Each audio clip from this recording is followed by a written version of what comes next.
SIRTOBA Media, where the struggle is real to be awesome.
The wait is over.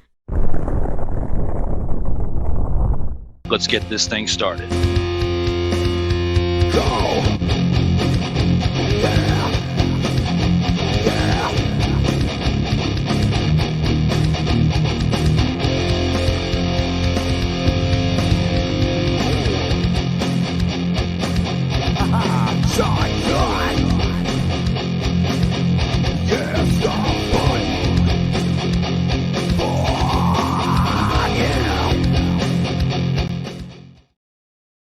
Welcome, one and all across the nation and around the world. I welcome you all to episode 103 of the In or Out Sports Debate. I am your host, Drew Willingham, and this week we've got a very special guest. I guess you could say I got a competition for some great hair out here in these streets when it comes to my next guest here. And this man runs a great ship over there, WQEE 99.1 FM over there in Noonan, Georgia. Representing that great state of Georgia, give it up for Ryan O'Neal. Welcome to the show, brother. What's up? What's up? Hey, man, definitely looking forward to crushing this episode here. You know, like we talked about in the green room, as you guys have definitely seen throughout several episodes, I used to slap at the bass at one point in time, on a regular basis. And this man right here is a very talented musician. Ryan, why don't you give us a little bit of a backstory of your experience when it comes to music and sports for a minute? I tell you what, Drew, I appreciate it, brother. I mean, it's fantastic to be here with you guys. I can hear everything but you right now. But for some reason I don't know what happened. But I'll go ahead. I read lips pretty well. But I appreciate you letting me be here tonight while you work on that. I want to thank all your viewers, your listeners, and everybody out there for inviting me in. Of course, you let them know that I'm Ryan O'Neal. I'm with Rhino Radio Penitentiary. I'm the host, 7 a.m. to 10 a.m. Monday through Friday on WQEE 99.1 FM out of Atlanta, Georgia. So we do a lot of sports programming, a lot of different programming there. And we've even had some programming that you were involved in on the network as well. And we appreciate it. And it's an honor to be here to try to do in and out sports debate with you. I don't know if I'm going to win this debate because I've always been told that the host is always right.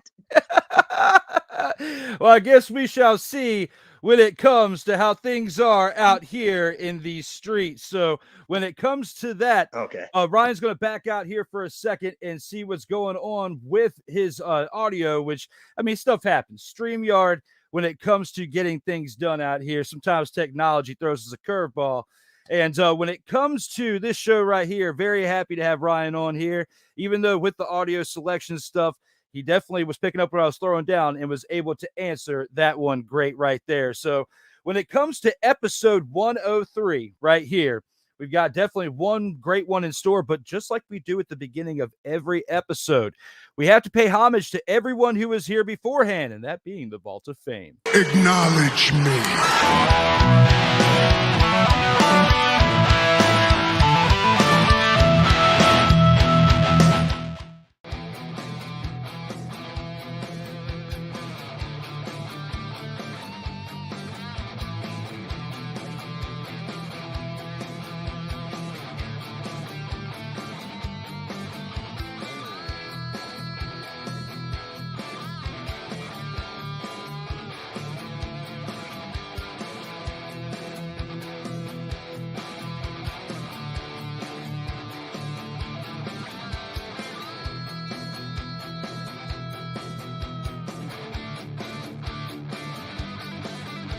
man, you took me back. This is why this show was so important, and this is why I am personally validating and vouching for this show. If you are anybody in media, sports, professional wrestling, anything, you need to be on In or Out Sports Debate with my man Drew Willingham, because this has got to be one of the most fun things I've ever done in a long time. Ladies and gentlemen, that right there is the In or Out Sports Debate Vault of Fame, which you can find on these audio plugs right here, listed here for Spotify, Google Podcasts, Apple as well for iTunes, Anchor.fm, and Amazon Prime. You can also find us on there as well. For The Struggle is Real to Be Awesome, SIRTOBA Media, you can find on Facebook, Instagram, Twitter, well, I guess you can call it X now, and YouTube, as well as at SIRTOBA Media, where The Struggle is Real to Be Awesome, SIRTOBA.com. We are back. Hopefully, I got Ryan here. Can you hear me? I can hear you now as an old commercial. Yes! Yes, that was perfect. That was perfect. And at the beginning of the show, we had to pay homage to the Vault of Fame. So actually, everything happened at the perfect time. And with what you said, it actually correlated perfectly with what I asked you, even though you couldn't hear me. The fans could hear me. I could hear me. And you can hear me now. So we are all on a great page now. And with that being said, we have to do this. Let's get ready to rumble! Round one. And here with round one, the Atlanta Falcons will prove that they are a team of Dumpster Pelicans this Sunday against the Commanders. Ryan, you being in the Georgia area, covering these types of sports as you have definitely done on your radio airwaves, how do you feel about this topic right here when it comes to the Atlanta Falcons being Dumpster Pelicans? Are you in on them doing it this Sunday, or are you going to be out? I'm going to be in with them, and the main reason I'm in with them is because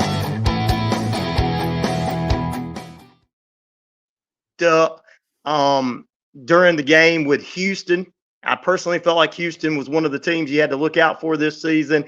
And according to Coach Arthur Smith, he's behind. He said it was pretty damn good, and he was going to stick with his quarterback. Desmond did a pretty good job last week, and he knew how we fans in Atlanta are. He knew that he had to show us that he could do that, because we have been calling for the Falcons to do their thing and prove that they can play. And I'm going to tell you something. If in Atlanta, if you do not prove to the fans, they're going to call you out, and they're going to say, look, we want somebody else. And they were saying Matt Ryan. Let's bring Matt Ryan back.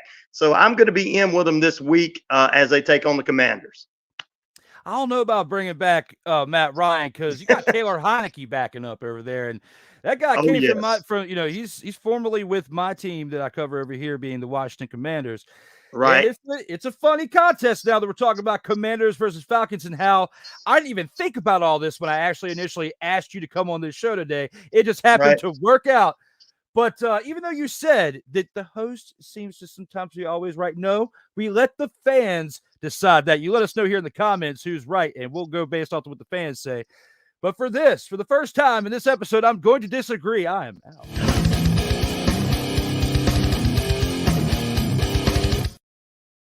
All right, so Desmond Ridder, when it comes to how he's played in the past couple weeks, he's been stepping it up, especially in this past game, right? Have to give it up to him for that. But this defense of the Commanders has been embarrassed in like 3 out of 5 games. And I see this potentially culminating to where they come up this week. It's like do or die. If they wet the bed again this week, and they do it against the Falcons, somebody's going to lose their job, whether it's Jack Del Rio or it's Ron Rivera, one of the two, or both. The way things are going, with Ron Rivera going into halftime, not even talking to his team, letting the team handle it this past Thursday night when you got mollywopped against the Bears. I know a lot of the stuff I'm saying right now really isn't defending against the case of what Ryan said, so let me flip the switch real quick. When it comes to that, the defense, they got embarrassed. You got Montez Sweat. You got Chase Young. You got other names that have established themselves on that defensive side over the past few years. Deron Payne, others as well. The secondary is definitely an issue at certain points, and the offensive line is definitely an issue, as Sam Howell has been sacked almost at this point in the season as many times as Derek Carr did during the David Carr, my apologies, in the 2005 season when he set the record for the Houston Texans and for the entire NFL for the most sacks taken in an entire season. So, again, I'm not really defending too much of what I'm saying. These parts have to improve. And I feel like with certain ways that the Falcons have showed us at the beginning of the season of how they can potentially play and have off days, it can happen this Sunday. And the Commanders are going to have a 10-day break almost, a good 9-day break from playing on Thursday Night Football. So it's kind of like having a half a bye week. So they got a little bit of extra preparation. It's not like they're preparing against playing a high caliber team like the Eagles or 49ers or, the Cowboys defense. I can't even say the Cowboys offense because we already know how much of a dumpster Pelican-esque play they play. We saw that this past week when they played the 49ers. So when it comes to this right here, I'm not saying it as a homer. I'm not saying it because the license plate behind me on my side has my nickname and the former logo from the former team name. I'm not saying this because I have a half sleeve tattoo with the logo in there as well. I'm saying this because I feel like it's time that if Ron Rivera and Jack Del Rio really want their job, they're going to prove it this week when they play the Falcons. How do you feel about that?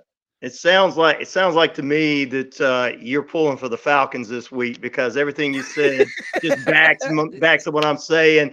And I mean, Heineke, like you said, we got a backup quarterback there. I thought he should have started this year because I like the whole idea. And I'm not a drinker, but just think about it. How many Heinekens could be actually sold at Mercedes-Benz Stadium with his name, his last name being that? I mean, they could sponsor the team. I'm always thinking money-wise. So Heine, there you go. I thought he should have started, but Desmond, he's proved himself.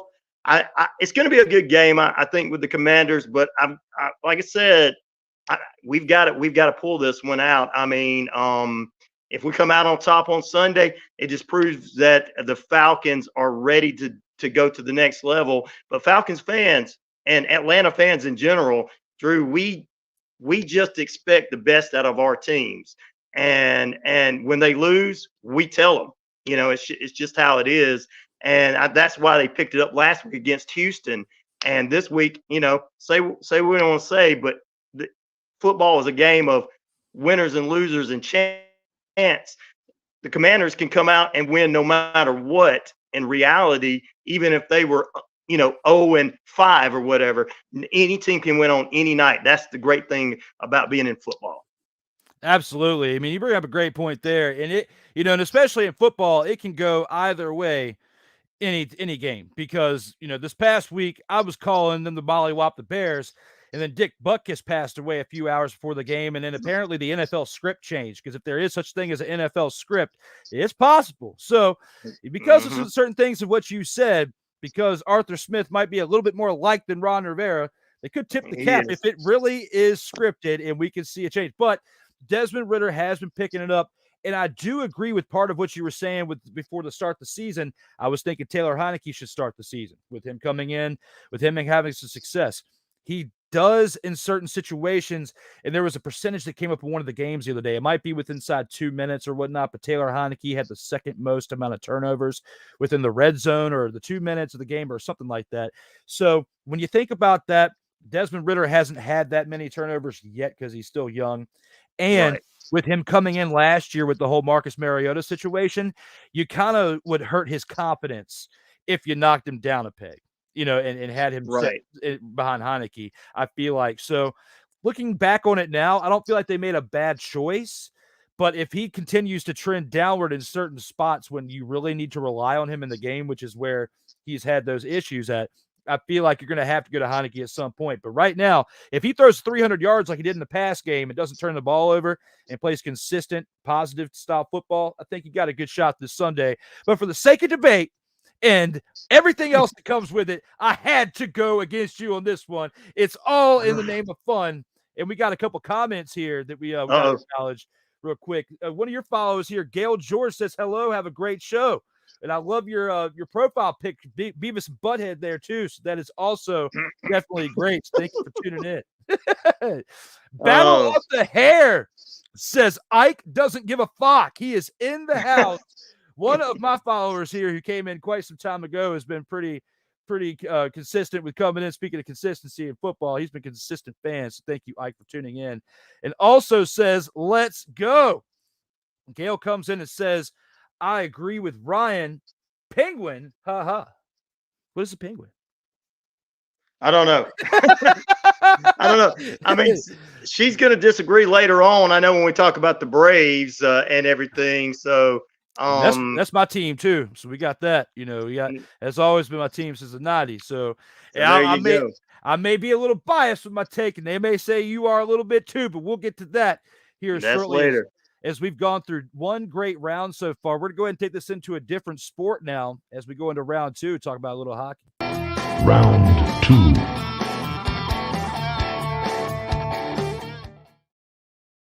And here with round 2, establishing an NHL franchise in Atlanta would be best for the league. This is a great suggestion that you threw out when we were talking about potential topics beforehand. Definitely, and I read an article recently about this potential part happening too. So with you saying that, I was like, this is a great topic. When it comes to this statement at hand, Ryan, how do you feel? Are you in or are you out on this one? I'm in because I think that we have a different atmosphere in the Atlanta and Metro Atlanta area today. I don't think that we would not have an opportunity to bring in that franchise. We have a soccer franchise here that's owned by the Falcons as well, called the Atlanta United. So I think that with the diversity and the growth in Atlanta and Metro Atlanta, I really think that an NHL team would be perfect for the Atlanta market. There's already a number of people from Boston, Baltimore, and even Canada living here in Atlanta area. And they love their hockey. They want to support their teams, whether it's the Bruins, whether it's the Flames or whatever, the Oilers. But they want a team in Atlanta. So I think Atlanta is the perfect market for it. We got 3 teams already. We've got SPHL team, Macon Mayhem. We've got an FPHL team, the Columbus River Dragons. And we also have the Atlanta Gladiators, which is in the ECHL, which is like a minor league team to Colorado out there. So I think that if we had an NHL team here in Atlanta, it would compete, and we could have games with Nashville, the Predators, as our main competitor and main rival, or we can go down to Florida with the Panthers and the Tampa Bay Lightning and all that good stuff. So yeah, NHL, I'm in. Yeah, that's a good take. And with reading that article recently, I was thinking about this as well. And I'm not gonna go against you on this one. I agree with this. I'm into. It's been, I believe, since 2011 when the Atlanta Thrashers were there, and they moved to Winnipeg to become the Winnipeg Jets. And since that time, the NHL has not had, a team in Atlanta. And with the market that's in Atlanta, it's a huge place. I mean, Ryan's definitely in the country part, there being in Noonan and stuff, but in Atlanta, it's big. It's a big market. I mean, you see with the Falcons, you see with the Hawks. I mean, of course, the Hawks really haven't been much for quite some time, but, we're not going to go there. That's why I left the Hawks out of this discussion with Ryan for the first time on this show. Didn't want to bring any really negativity to this show. We're not going to talk about the Hawks, okay? Dwight Howard, all the other stuff. We're leaving it alone. We're going to leave it alone today.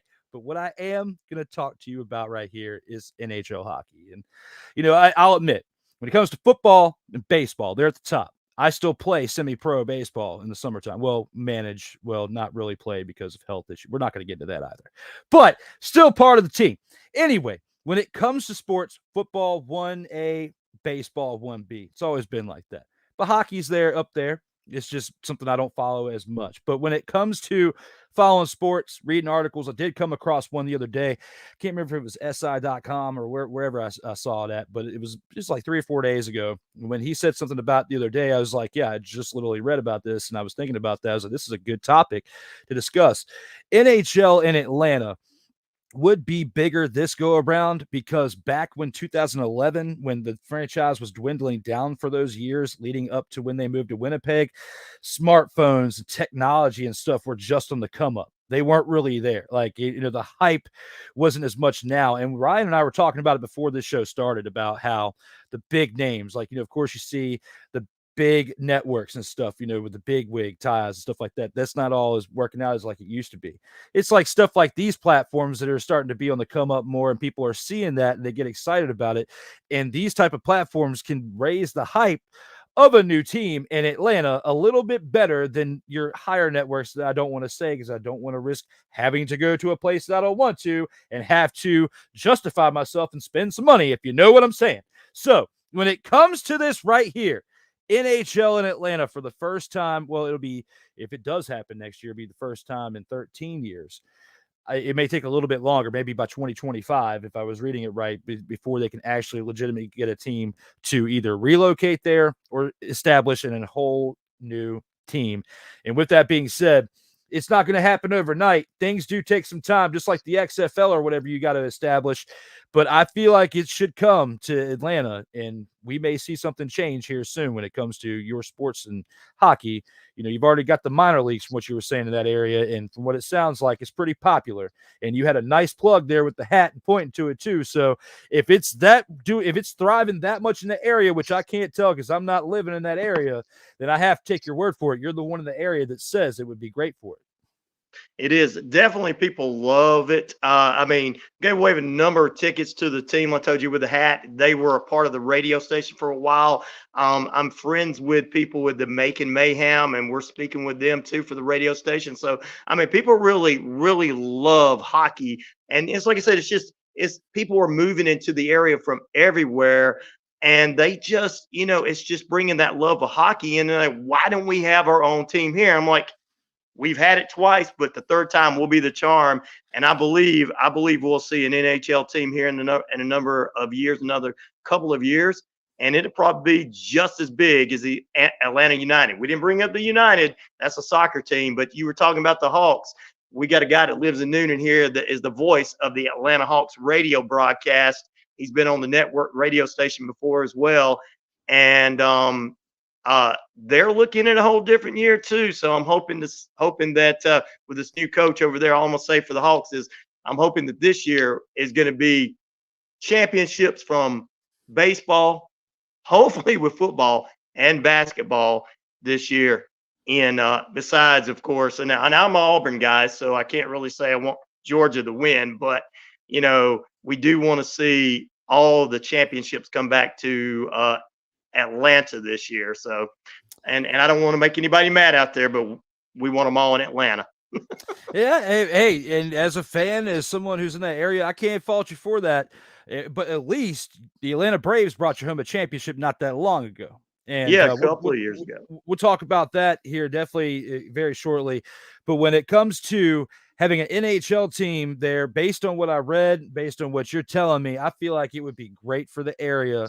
And this go around, I feel like the third time would be a charm, because they've tried it twice before, right? Was it 2 times or 3 times? This would be two times before, and one of the teams is former teams is the Flames in Calgary right now.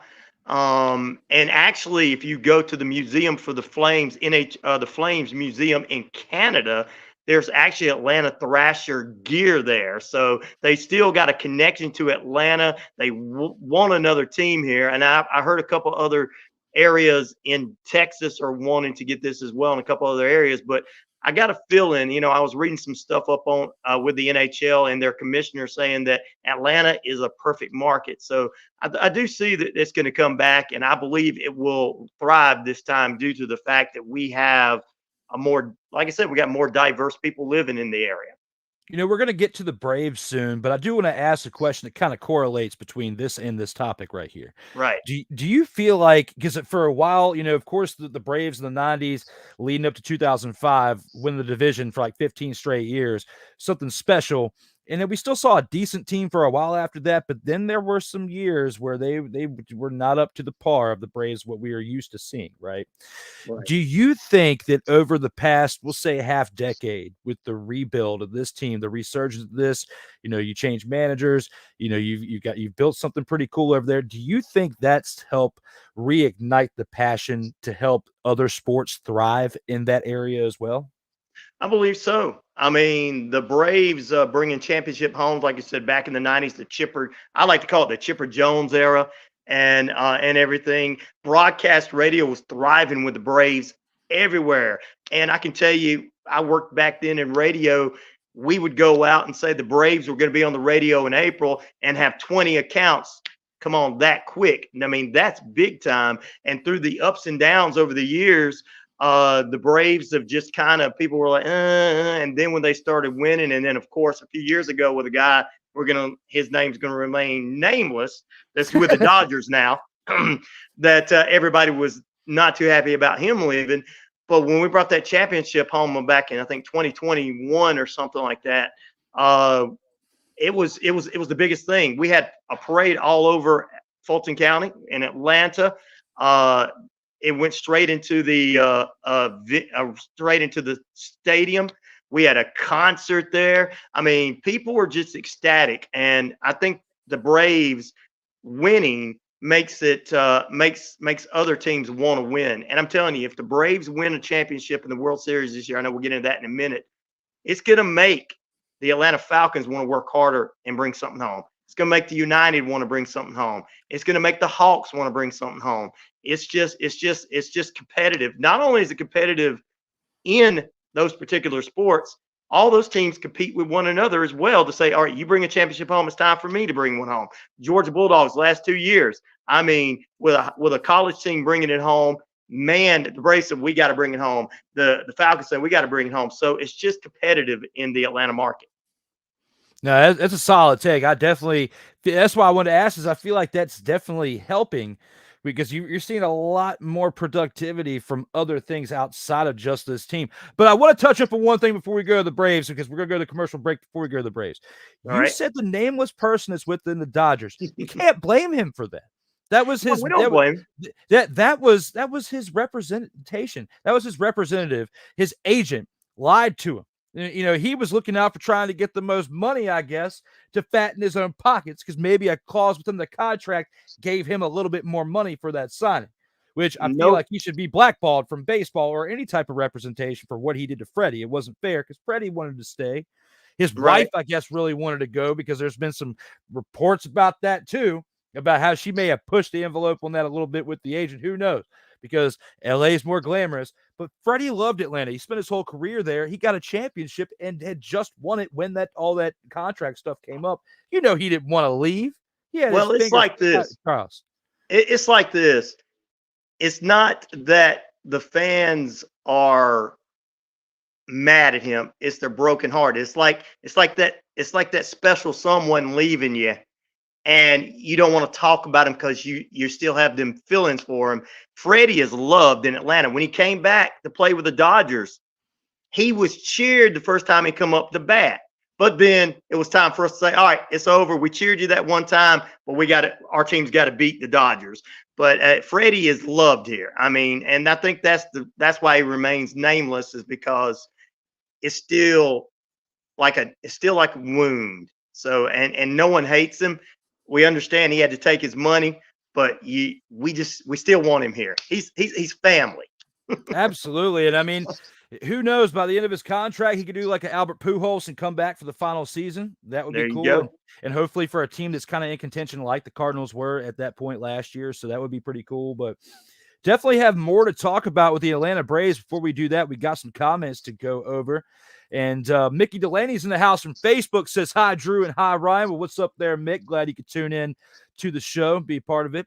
And Ike is back and says, Atlanta is not the place for hockey, guys. Well, we're sorry. We disagree. Hell to the no, to the no, no, no, no. Hell no, no, to the no, no. Now, Ike, if you're going to come up here and throw some shade about our take, I'm going to have to throw the rock out there to say this. You should know your role and shut your mouth. Absolutely. Then that's your warning, because the next time I may have to use the rock version of profanity on this show.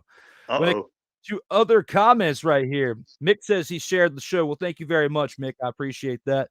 And as well for all of your fanship that you tune into these shows and for participating, because if it wasn't for the fans participating with the comments, it makes the show even better than what it is. It's for you guys out there watching it right now. All right.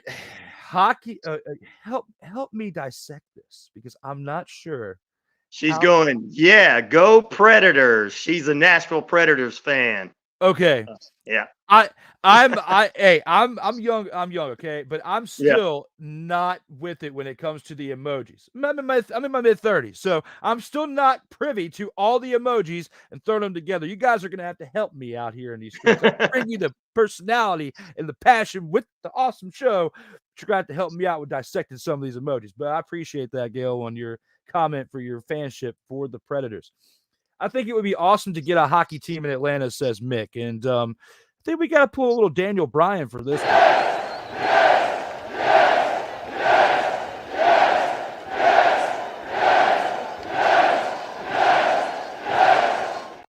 The Michigan State extended yes is how it is right here. Thank you, Mick, for that. That was definitely a good take. And both of us agree with you with our takes that we gave you on that last in that last round.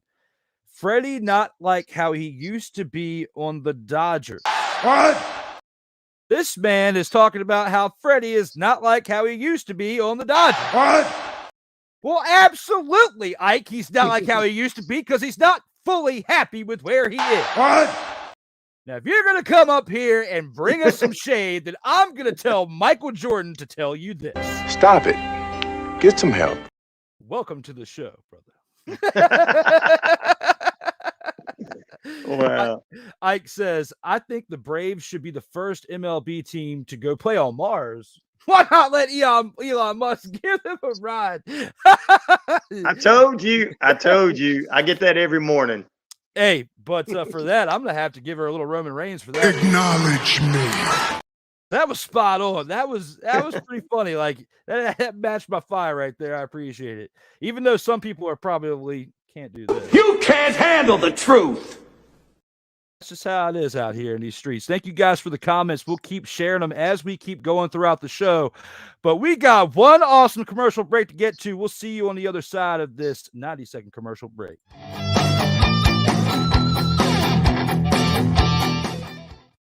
Everything Boston. I love you morons. You Kids from the Block, New Edition. Dear whatever the law firm is. Sincerely, the U.S. Supreme Court. Ben Affleck, Matt Damon. Go yourself again, Jason.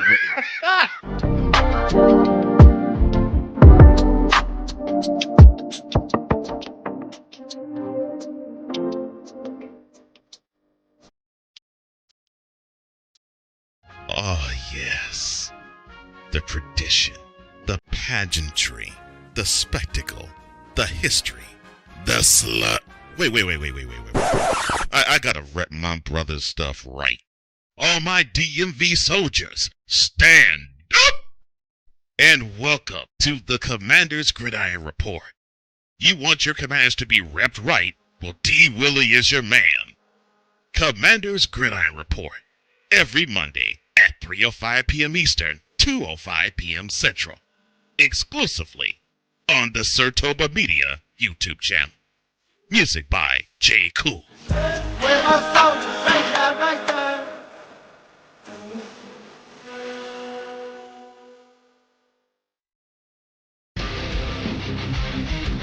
SIRTOBA Media, where the struggle is real to be awesome.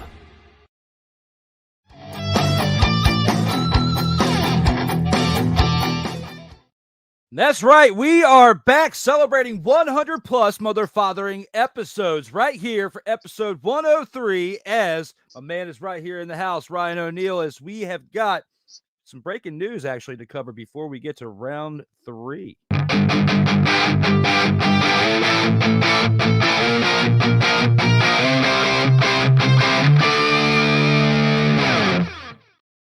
That breaking news is this. Next week, same time as tonight, we have episode 104 of the In-Or-Out Sports Debate. Joe Cardoso of Team MBS Media will be joining me next Tuesday, same time for episode 104. But let's not let that take away from what we have right here in this moment. We have 3 more great rounds to get to. We're going to go ahead and take that into some baseball now for round 3. Round 3. And here for round 3, the Atlanta Braves finally woke up in game 2 of the NLDS and will take the series. And this is a pretty strong statement right here, Brian. How do you feel about this? Do you agree with the statement at hand? Are you in or are you out on this one? I am in because I'll tell you,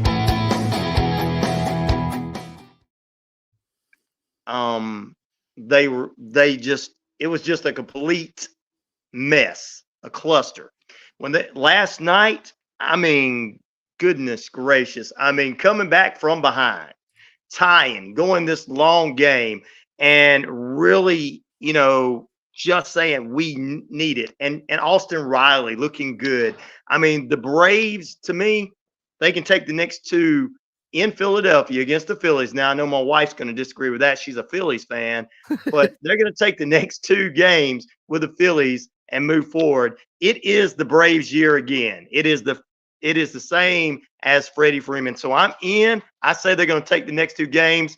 They played last night like they played through the whole season. Postseason began a little rough, but last night was the Braves of all season long. So I'm in.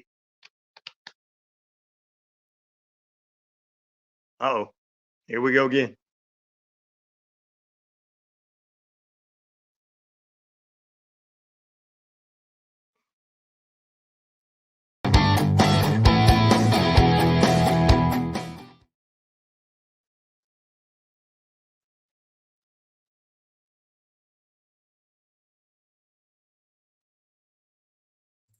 I don't even know how I was muted that entire time, but for some reason I was muted. I was trying to give my take. So we're just going to restart this for a second because when he said the uh-oh, I thought you were hearing my cliffhanger.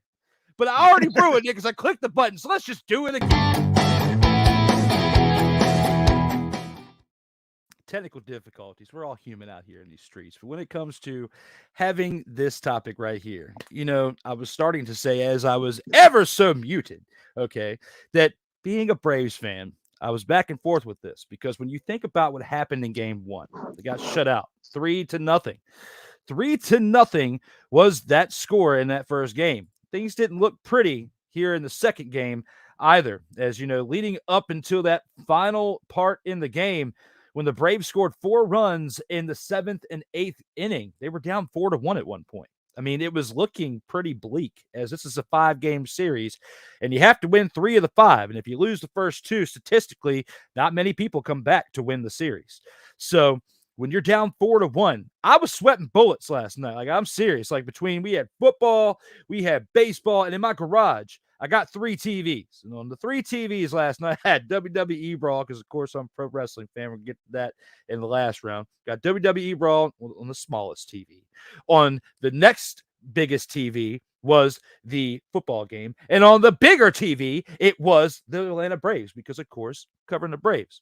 Watching this game through the first 6 innings, and I'm thinking to myself, what in the father is going on out here in these streets? You're down 4-1 at this point. You were supposed to have the best team in the National League for what you were producing all year long, and you're down 3-0. Then, all of a sudden, you come back and you score 4 runs in the 7th and 8th inning to put the pressure on. And then you had that great, for the first time, it was like an 8-5-3 double play or whatever. It was the first time in postseason history that ever happened as well. So for the Braves to make the comeback, it proved that they are still a team that you cannot take lightly. And it seemed like the Phillies started to take them a little bit too lightly at points in the latter part of the game last night. Now, the one part you bring up here is they have the potential to go to Philly and take 2 there. I think they're going to go to Philly and split, whether it's win the next one and lose the next one and then go back to Philly. I mean, go back to Atlanta for game 5. I feel like we're going to see a game 5 out of this series because Philly, as the wild card team last year, made noise. Okay. Right. And Philly this year has made a little bit more noise. It feels like they have been more red hot of the past 2 months than I've seen the Phillies in quite some time. So, and I have to acknowledge that. As much as I want to sit here and be a straight up homer for this team and just say Braves, Braves, Braves, and I see your point too. It's like part of me wants to say that had they not lost 3-0 and it was like a 2-1 game for game 1, then I would give them a little bit more credit. But being down 3-0 in that and losing that game and then being down 4-1 in the second one through 2/3 of the game, 2/3 of the game, you were getting your blank whooped. And in the last 3 innings of the game, you finally turned it on. You can't do that in the major leagues. You can't do that in any sport and expect to have positive results. You're not going to be Tim Tebowing it like you did for the Denver Broncos and play terrible the first 3 quarters or 3.5 quarters and then come out for the last half a quarter and turn on the Jets and then be possessed or whatever it was and carry the team to victory. It doesn't work like that in baseball, and they cannot play like that. And that's what it felt like watching that game yesterday. If they learn from that and be the Braves of what we've seen during the postseason, I mean, during the season will be fine. But if they do what they've been historically known for over the better part of the last 25 years or so, except for when they won it all a couple years ago, and get to October and cool off, it looks like that in game 1. And if they learn from game 2, they'll be okay. But I have a feeling that we may see a 5-game series. And if we don't, it's going to be because the Phillies won the next 2 games. And I don't want to admit that, but I feel like it could possibly happen. It's a possibility because they're in Philadelphia now. There you go. And my wife would agree with that 100%. The Phillies are going to win. So, like, I want them to, but it's like sometimes when I call it the way that I don't want to, though, what I want happens at the same time. So I just, even though I said and I agree with you on this one, I'm saying that I feel like it's going to happen, but it's going to be a tight 1 through 5 games. It's not going to come easy. Yeah. I agree. It can be. So far we've agreed on everything but the first one. I mean, great. Yeah, very true. Very true. We still have 2 more rounds to go, so don't get too excited. But nope, the Phillies going to pull a sneak attack and win. I mean, it could possibly happen too. Like, I'm not ruling it out. Like, I kind of want to go side to side with it, but it's tough. Right. As a fan, I have to go in partially. Like, I'm being a little partial, but they won last night. There's still hope. We'll have to see. Game 3 is going to be an impactful game. It's going to be It will be. It will be. Night. So, but definitely stay tuned on that. Thank you for the comment there as well. And with this, we're going to go ahead and take this into the next round. We got the By the Numbers segment, which each show, so far, we've had the By the Numbers segment since like episode 20. And I'm trying to round out all 100 numbers by getting to that point. And we're right here for episode 103. We're going to take this into the By the Numbers segment for the best to ever wear number 3. Round 4.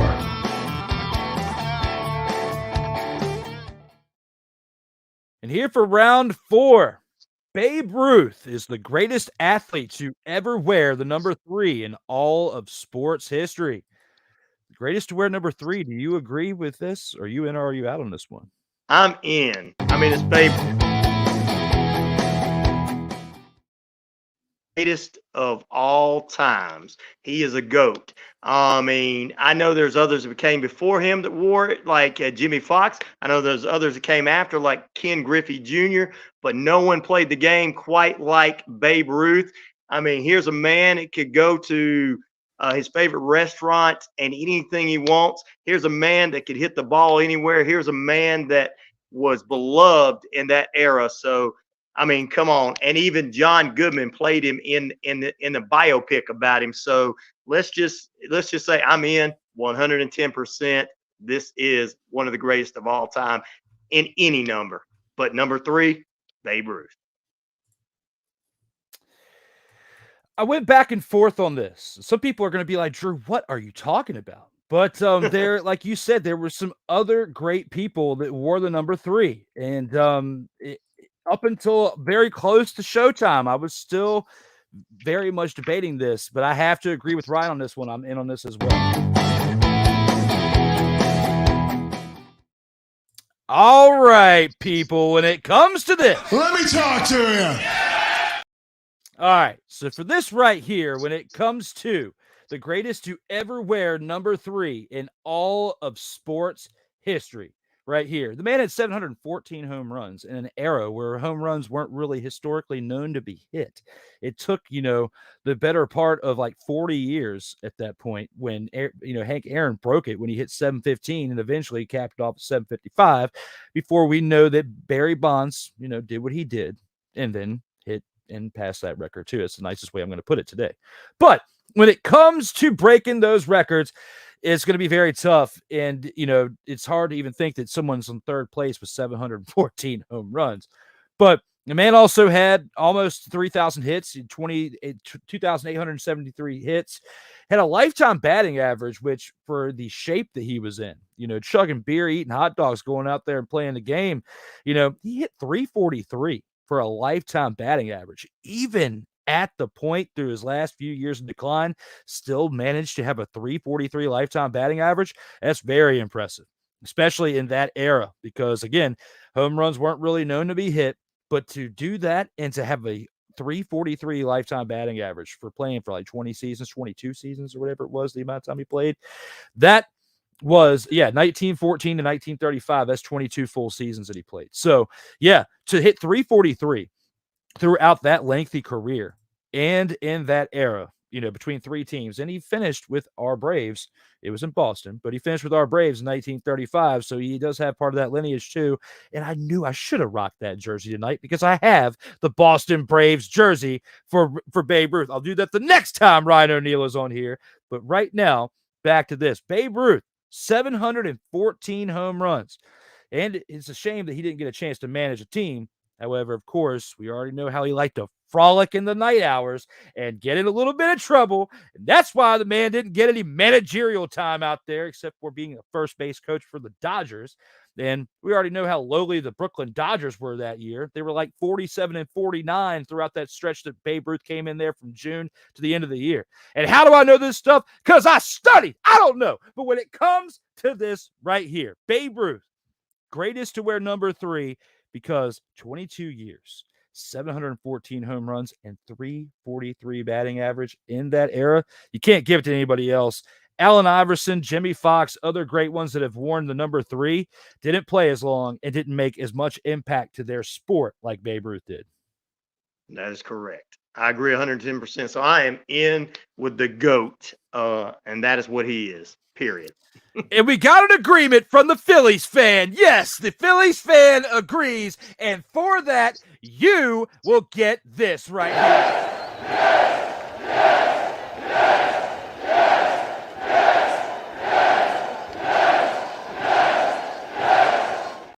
I'm even so pumped, I'm pulling out Bruce Willis for this one.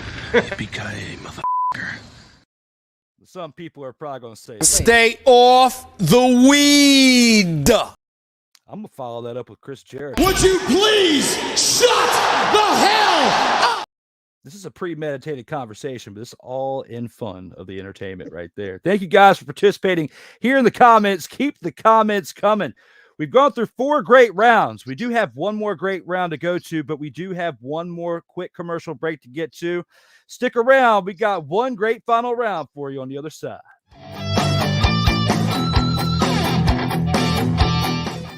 Football, football, and more football, you say? Well, tune in to Total Football Talk. Join your hosts, Drew Willingham. You were playing like a Dumpster Pelican quarterback. And Cole Johnson. It sets up a possible play action. Did you hear that, Dak Prescott? As they take you through all the paces, both on the field and in the boardroom, of Total Football Talk. Every Tuesday at 4 p.m. Eastern, 3 p.m. Central. Exclusively on the SIRTOBA Media and the Comey Media Incorporated YouTube channel.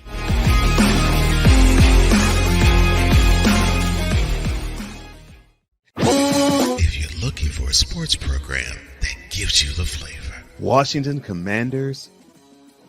Really? This whole thing stinks to high heaven. That pulls no punches. Thuggish act by a thuggish actor. That gives you some humor. Praise everything LeBron does and never criticize it. If you want a show that gives you good times, then this is that show. BS3 Network proudly presents. I am Cole Johnson, and welcome to Cole Sports with a Z. Every Friday on Patreon and every Saturday on YouTube, Spreaker, and all other outlets.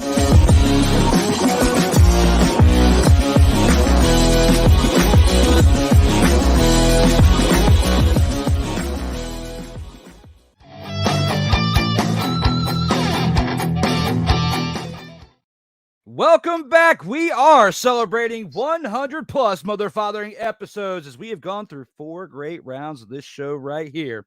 We got one great final round in store. Ryan, let's go ahead and take that into that and see what we have for that one. Final round. And here for the final round, let's take this into some professional wrestling, my man, is as I was checking out one of your shows not too long ago, and you talked about Edge, talking about professional wrestling, so I had to make sure that I found a way to get this one in here, and especially for the final round, so we could talk about it for a minute. The overall status of pro wrestling is currently at its very best. How do you feel about this one? Do you agree with this? Are you in or are you out on this one? I'm in. I mean, I know big Attitude Era fan, the Ruthless Aggression Era. I agree with what John Cena said the other night after the media scrum at Fastlane, that this is the best time for wrestling.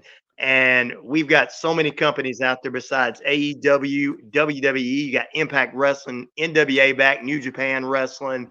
I mean, if I went through it, we'd be here for 2 hours talking about it.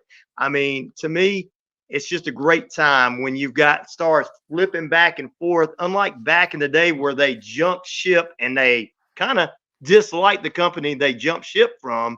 Today, they're jumping ship, and it's like, oh, we're happy for you.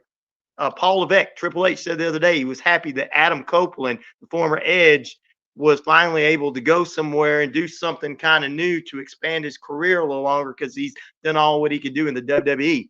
Jay Cargill leaving AEW after 4 years with him and training. She's getting to be with the main roster in WWE. So, yeah, I agree. This is the time for wrestling. It's a great time. I'm in.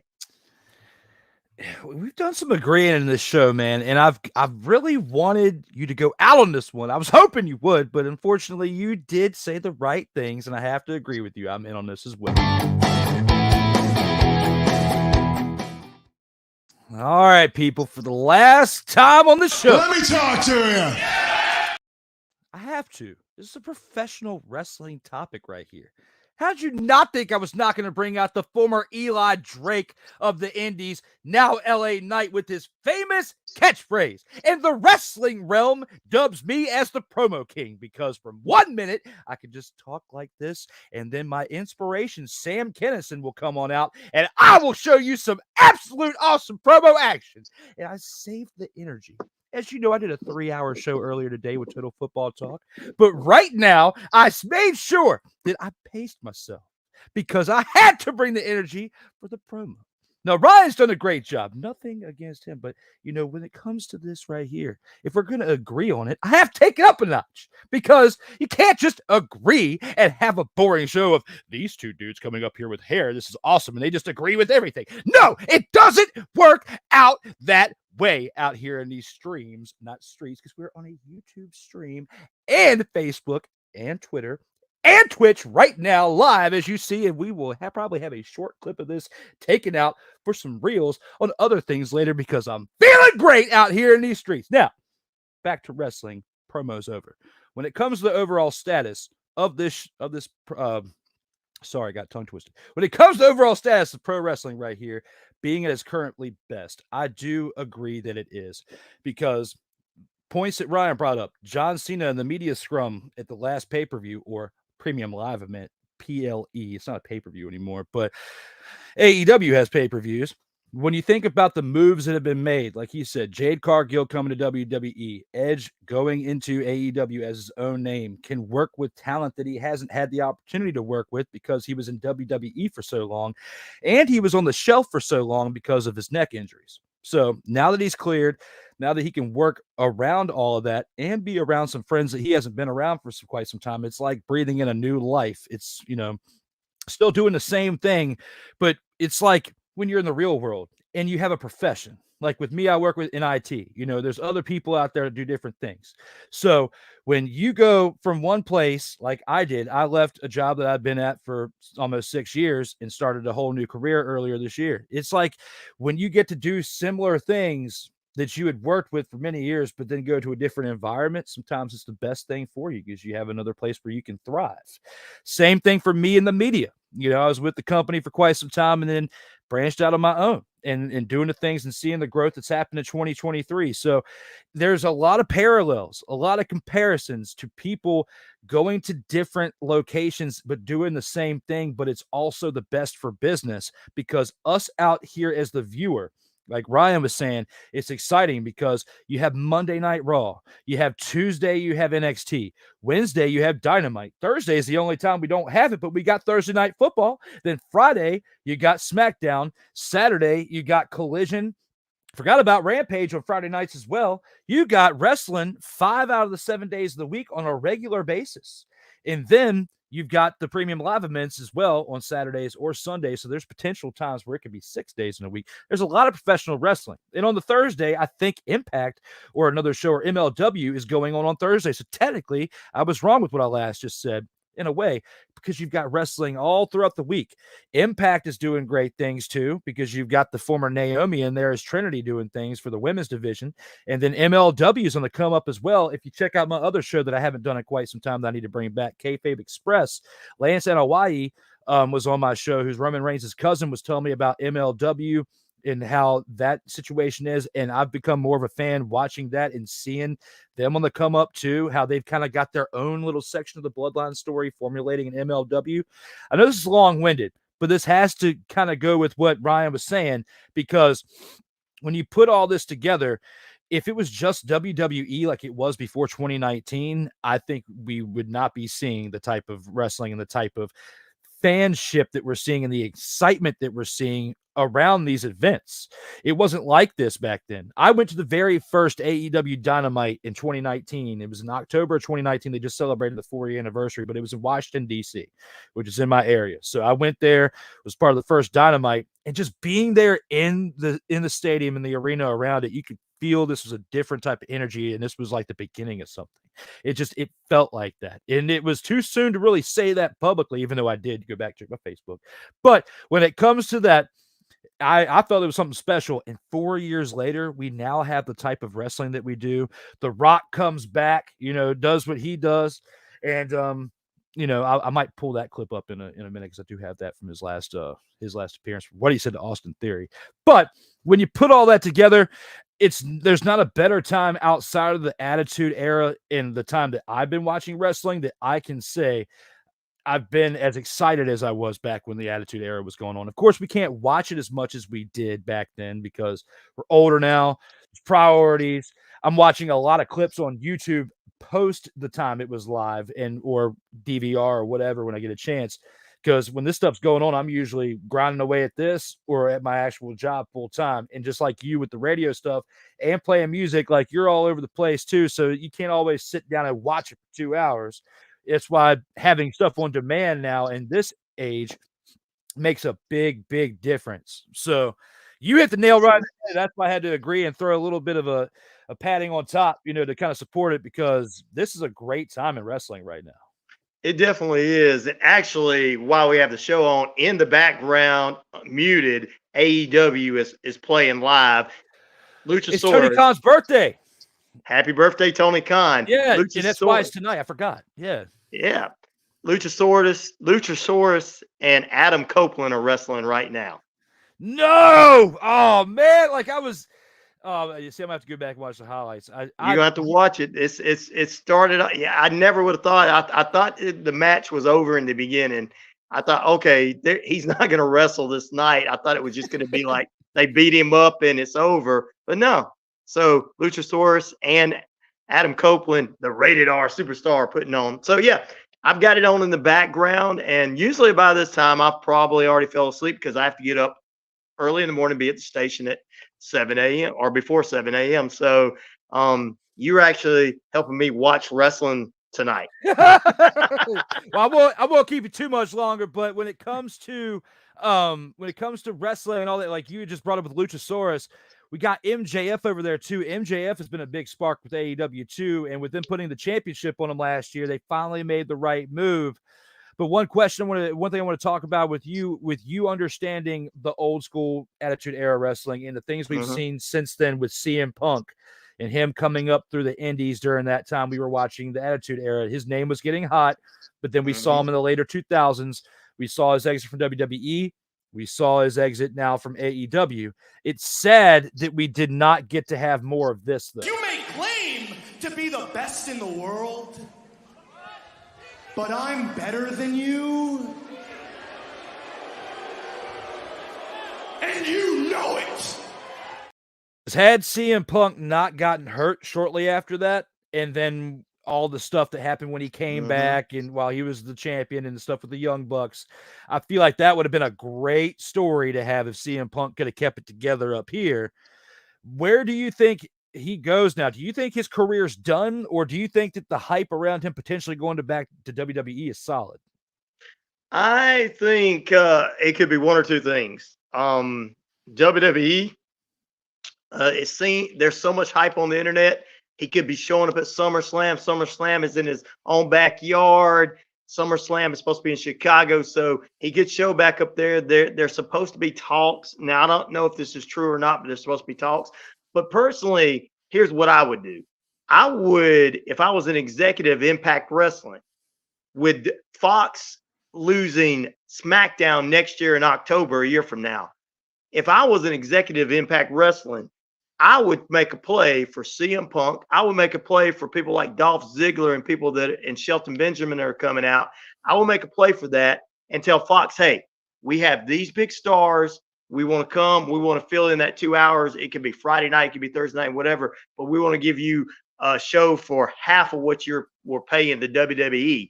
And they still make a lot of money. So personally, if I would make a play for him for Impact Wrestling, but WWE is the only other game in town with the big money. Now, if CM Punk is a guy that really is good friends with people behind the scenes and people, and he did visit Impact Wrestling when they were in Chicago, he might decide to choose Impact Wrestling. And personally, I think that he'd get more airtime in Impact Wrestling.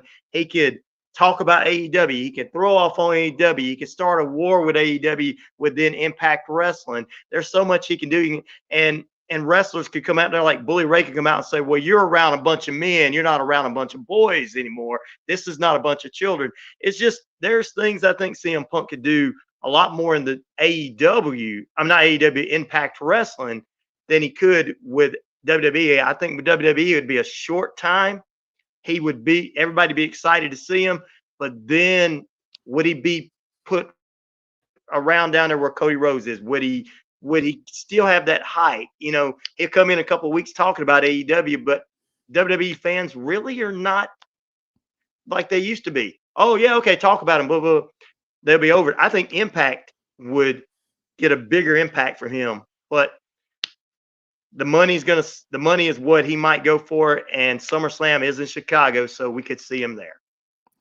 That is that would be a great take. So we would have to wait a whole year almost for that, but at the same time, I just look back at how things ended. Like if he comes back at SummerSlam next year, that's pretty much about 10 years, right? About 10 years since he infamously left the last time.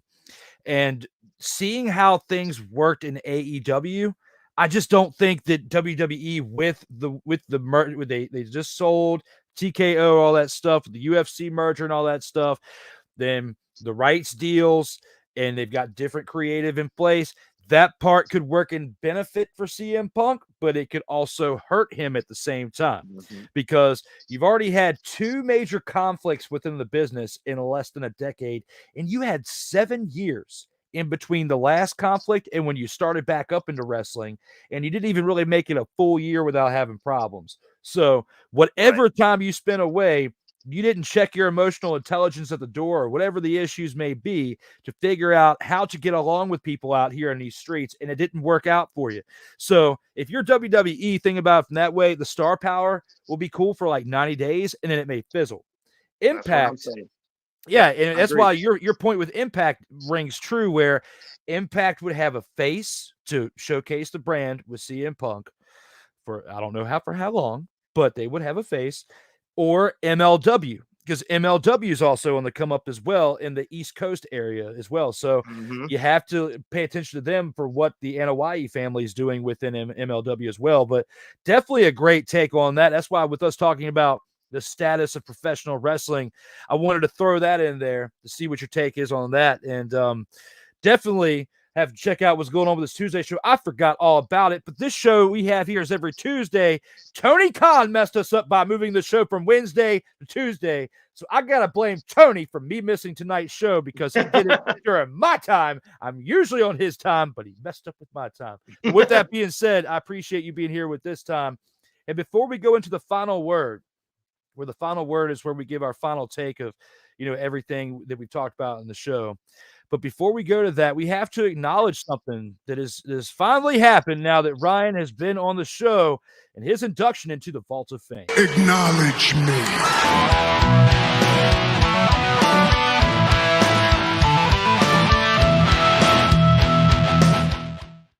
That's right. The Inter-House Sports Debate Vault of Fame now adds Ryan O'Neal. He is now locked into the vault with episode 103 of the Inter-House Sports Debate, joining the leaderboard here with the other panelists that have been here prior through 103 episodes. But you can check out all of these shows on Facebook, Instagram, X, and YouTube. And then you've got SIRTOBA.com. And I said X because it's dumb. It should be still called Twitter. My bad. But SIRTOBA.com, where the struggle is real to be awesome. You can also go, once I update the page here soon, we'll have the latest and greatest from SIRTOBA Media, which is where the struggle is real to be awesome. And if you want to throw a little tippy action on Cash App for me, they say this is my stoic face on a $10 bill. You can throw it at DWillie87, cash.app/DWillie87 if you want to donate to the program. But we are back here for episode 103 of the Inter-House Sports Debate. Brian, congratulations on your induction into the Vault of Fame, my man, as you have now joined the other panelists, great panelists who have been here before. But before we get on out of here, we have to go through one more thing, which is the final word.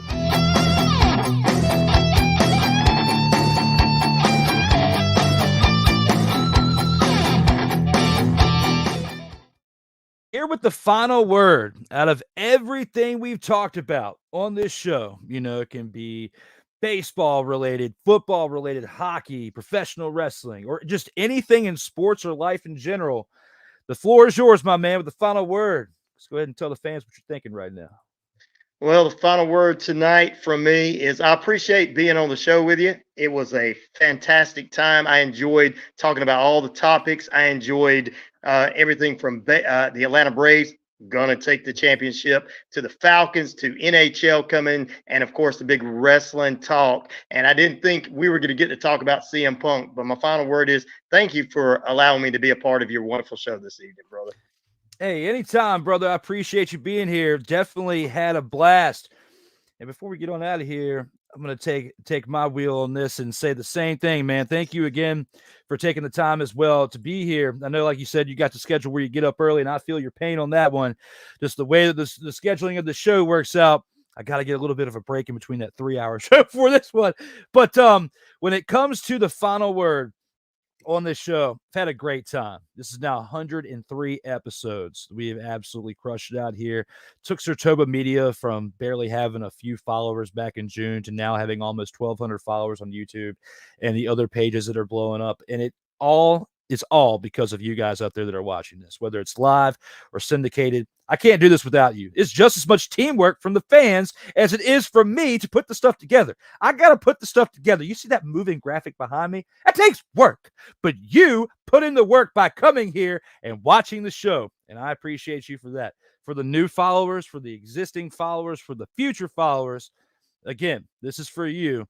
There is no true winner when it comes to this show. To answer Ryan's question at the beginning of the show, it's all based on what the fans say and how they react throughout the show. It's just like a professional wrestling show. I treat this show like it's a professional wrestling show. I use it to cater towards your top things that you're following and try to make you look good to where you win the match. And if that's what happens, that's cool. If the fans think I win, that's great too. If it's a win, lose, or draw, it doesn't matter. As long as we come here and have a great time like I did with Ryan tonight. Thank you again for the time. And for the back half of my final word, there were some comments I want to acknowledge from you guys real quick before we get on out of here. I'll share them with Ryan real quick, bring him back on up here so we can share this final one together with the fans. Aliens can pick up your Braves. Ryan, what do you feel about this one? We're getting the shade right here, and I know you're looking that way, but from to the fans in the chat to across the house, how are you feeling about that one right there? Well, we'll see. That's going to be the only way the Braves lose the World Series. The aliens pick them up. Yeah, it could very well be true. That could be something that we definitely discuss when the next few days happen, if that does happen, or if we get another week out of them or two. We'll see.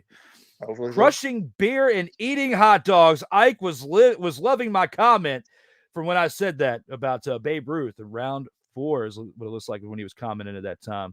Melvin Turismo in the house says, "What's up, fellas?" Well, what's up, Melvin? Thank you for getting here. You got here just in time to check out some final parts of the show. Even Ike is excited about you being here, Melvin, because you two usually go back and forth. It's usually Ike being the troll and Melvin trying to stop him. That's usually how it works out here at the comments. Throwing hot dogs at you if you talk smack about Drew McIntyre. So Drew McIntyre's her guy, I'm guessing. Yep, I can see, yes. So I guess she's pretty hyped about what happened last night with Seth Rollins and him going at the next premium live event or whatnot when it comes to yes, indeed, crown jewel. I always thought he kind of got robbed when he had his first title reign because he had it during COVID. He wanted the WrestleMania. There was like no fans in the crowd. And you got to look at what he did leading up to that. I mean, he had one great run in the Indies under his name, Drew Galloway. And then he comes to WWE and was crushing it and was a whole other level. Him, just like Cody Rhodes, went outside in the Indies, built themselves up to be even bigger stars. And the dividends are paying off right now. So that's really cool. So definitely feel for you on that. As a fan for Drew McIntyre, that's cool for you to definitely have the hype. I'm not going to talk shade on Drew McIntyre. What are you talking about? Damn, Drew, that was a long-winded talk, says Mickey Delaney. Well, Mick, as you know from the past, I had a stroke before, and I fully recovered, and I'm back. So that's why I give 110 mother, father, and percent, because you don't know if you're going to wake up tomorrow. In some station, it could be a bigger station, could be, you know what? He's not one of those suit and tie wearing mother fathers going to come up here and sleep. He'll actually keep him hype and keep him alive. And if I only get to do that for one day, then I succeeded. Even if I don't get to do it, for those of you that are watching it right now, that inner mother, father, and tained, that just means the most to me right now. So I appreciate you for being here, Mick, and for throwing a little bit of shade for another long-winded talk when it comes to that. Thanks for a fun show from me in Tennessee. Well, you're welcome. Anytime. Definitely anything I could do. If you guys want to follow, click the subscribe button. The show's on every Tuesday. Monday, we have the Commanders show, which if you're not a Commanders fan, you don't have to watch that show. But if you like football during the day, Total Football Talk. And then my comedy show on Thursday nights, where it's kind of like what Darrell Owens said yesterday, is a video journal of me talking about some wild shenanigans I did when I was a teenager and in my early 20s. Yes, they're valid. Some of them are stories about others. But Thursday, 11:15 p.m. Eastern time, you may be asleep. Check it out the following morning. If you need a bedtime story, check it out that night. If you need something to wake you up while you're having your cup of Folgers to wake you up, you can have it the next morning too. It's a great show if you want to check out Part of My Life. And it's nothing sports related. It's all comedy based. Hockey team in Atlanta. Didn't we see that fail like 4 times already? Kyle Nash, student of the game, is in the house trying to say it. Acknowledge me. And I got to give him a side of this. Damn! That's harsh. How do you feel about that, Ryan? We both of us were going in on this. We kind of have to respond to this before we roll on out. Well, it's only been 2 times before. 3rd time's the charm. And Atlanta's ready for a hockey team. Like I said, more diversity. Not really worried about it. Thanks for participating. And the student of the game, what game is this student of? He's a student of Scotch. He's a student of multifaceted things, and he also the student of the game is on SIRTOBA Media on Wednesday. So, and he's okay, cool. He's not like being a troll. He's not you're not trying to like throw it that way. He's just trying to like be like, come on, man, didn't that already fail a few times before? Which I mean, that is a legitimate question, but he's not trying to be Ike. If this came from Ike, then we would have problems. And if Ike would have said it, I would have said, Shut your bitch ass up. But I didn't say it. So Kyle, don't take it that way. I did not say it that way. But what I will say to it is more so this. What?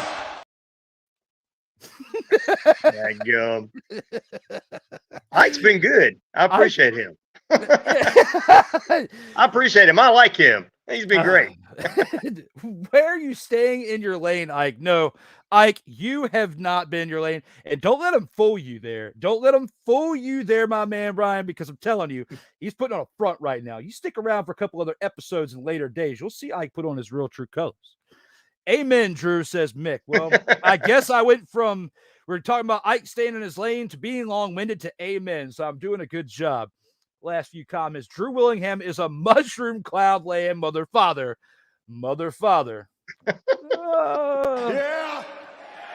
Yeah. Followed by What? but Sammy's getting upset the amount of what? Say what again? Say what again? You gotta slow it down out here. But yes, Kyle, definitely doing the best I can out here in these streets. I would like to see it do well. Don't get it twisted. So that was his response to the 4 times already. That's why I was saying Kyle Nash is cool.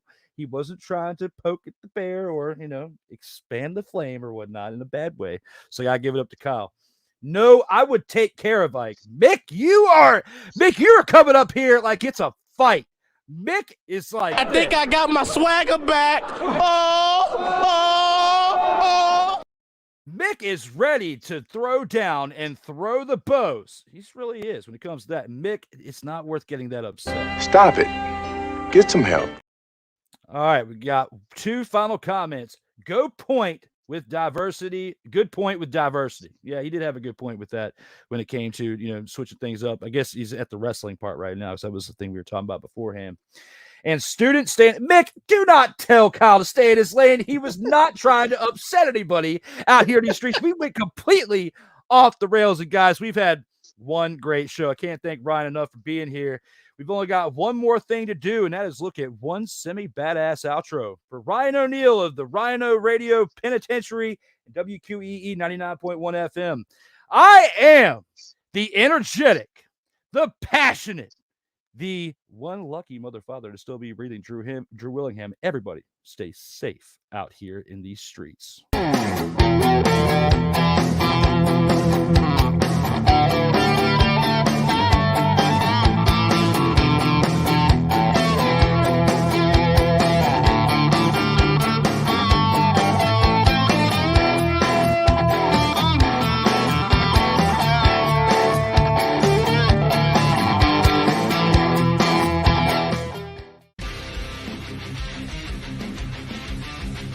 SIRTOBA Media, where the struggle is real to be awesome. You ain't got to go home, but you got to get on up out of here. We'll see you next Tuesday, 9:05 p.m. Eastern, for episode 104. Everybody stay safe out here in these streets.